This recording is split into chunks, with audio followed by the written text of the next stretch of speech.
These templates, of course, didn't exist when Jack was little. They only exist in Australia now.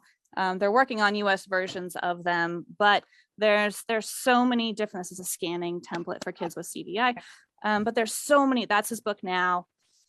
He's on a visual scan. So there's so many different ways to access POD, and Gail Porter and her counterpart here in the United States, Linda Burkhart, she happens to be my mentor, which I was the luckiest person on the face of the earth to have that happen. They have developed all of these ways for kids to access language, and it's not reliant upon technology. So POD does exist in high-tech forms. It exists in a lot of no-tech forms, which really just gets language going, and then we can work on access. Because what I don't want is Jack's ability to access an eye gaze device with his eyes to hold back his language development, because those two things are very different.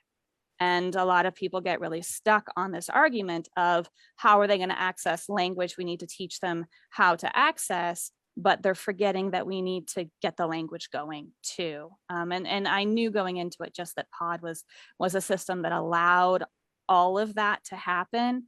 And for Jack, I mean, I think it's a good thing that that's where we landed, because if we waited for his access to catch up, he still wouldn't have no language, because he's a kiddo that lives in such a complex body that access has been a really challenging thing for him.